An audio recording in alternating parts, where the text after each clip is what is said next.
I think the beautiful thing about Bitcoin is it's done. There's no reason why it can't become a $100 trillion, $200, $300 trillion creature. Are you essentially a corporate heretic? And what I mean by that is in corporate CEO suites, they borrow money and they buy back their own stock, and their executive options go up a lot in value and they cash out. You looked at this situation, you said, oh, the ice cube on my balance sheet's melting, I'm going to buy Bitcoin. I'm even going to borrow money to buy Bitcoin. It seems almost like a speculative attack on the central bank itself. Is that a fair characterization? What are your comments? I think for a decade, conventional treasury strategy was I buy short-dated treasuries, and in order to get my stock up, I buy back my equity and leverage up my cash flows. I watched 99 out of 100 of my competitors all go out of business pursuing that strategy. They do a dilutive acquisition where they buy another company and they keep bolting on acquisitions until they've got 37 companies and it all falls apart, and then they sell themselves or take themselves private, or they keep buying their stock back and leveraging up. And one way is decapitalizing the company, the other way is diluting the company. What I was doing with Bitcoin was I was saying, I don't want to decapitalize the company. I want to keep the capital or grow the capital, but I want to put an asset on the balance sheet. And I think a big breakthrough is I can convert my cash from a liability to an asset, and then we realize that if that asset's going to go up by more than 10% a year, and you can borrow money at 5% or 4 or 3 or 2, then you should pretty much borrow as much money as you can and flip it into the asset, and why wouldn't you?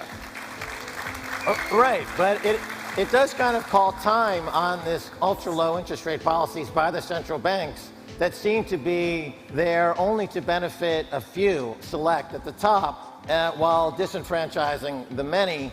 And if all corporations did what you guys are doing, it would seem to disrupt the central banks, which in fact would then help Bitcoin. Is there a virtuous cycle here? Should central banks take a more politicized stance and do this for that reason as a way to get rid of possibly the greatest threat we have, and that is the central banks?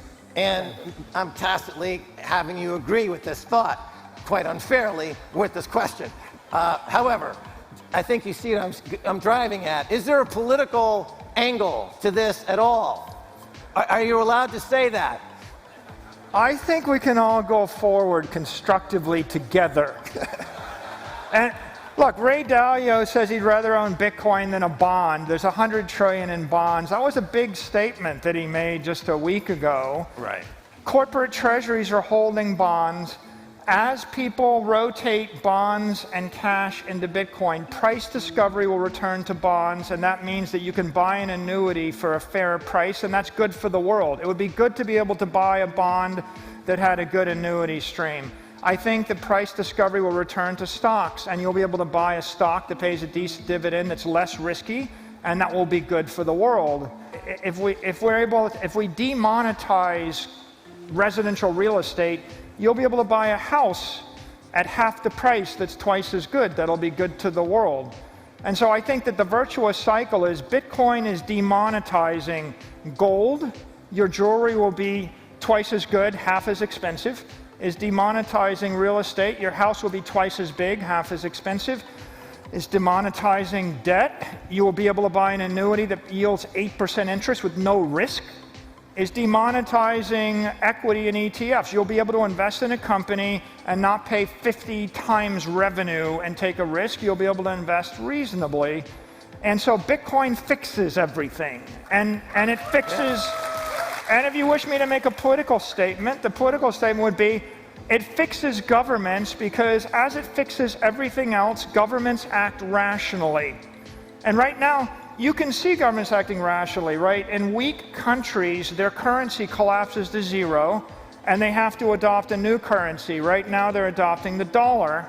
I see a world where 8 billion people have a mobile device, and they have a digital wallet, and they have a digital currency like a dollar or a euro, and then they have a digital asset, Bitcoin, And Bitcoin links together 8 billion people, links together 100 million companies. It synchronizes the world across political jurisdiction, and it returns rationality to the entire financial system, and it returns freedom and property rights to the human race. Now, you've said on occasions, it's very interesting, you seem to allude to or refer to Bitcoin as something of a new life form. And sometimes you refer to it evolving. You say nothing can compete with Bitcoin as money unless it's a unique. You refer to one of the shitcoins out there, Ethereum, as a shark duck that lives in trees. You use these life-affirming metaphors quite often. The reason I bring this up is because the difficulty adjustment, the way it acts, seems like it's alive in a lot of ways. So what are your thoughts on this? I think that a crypto is a living creature. We've released life in cyberspace. Bitcoin, you could think of as a plant life or a plankton. It's a base level life. It's not the most complicated creature. It's not. You could think of some of the other DeFis, they want to be animals and run around, and Bitcoin wants to be green and cover the entire earth. Once you've released the DNA of the Bitcoin, you just have to let it fester everywhere in the world and let it be it. I think the beautiful thing about Bitcoin is it's done. There's no reason why it can't become a $100 trillion, $200, $300 trillion creature.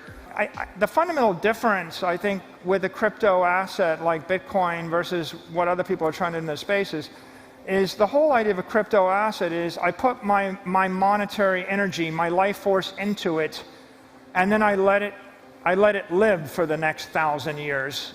And it's okay just to be alive for 1,000 years. What's wrong with being rich forever, right? I mean, and that's what Bitcoin is. And then all of the innovation will take place at the layer 2. I think when Square builds Bitcoin, when PayPal builds Bitcoin into its layer 2, as people build Lightning applications into their applications on the layer 2, I think they're doing all the beautiful, intricate, functional, high-performance things, and they take the risk, they have the upside, but we don't impair the underlying base layer. The life force of the world is Bitcoin. We just got to let it be and respect it for what it is and not mess with it.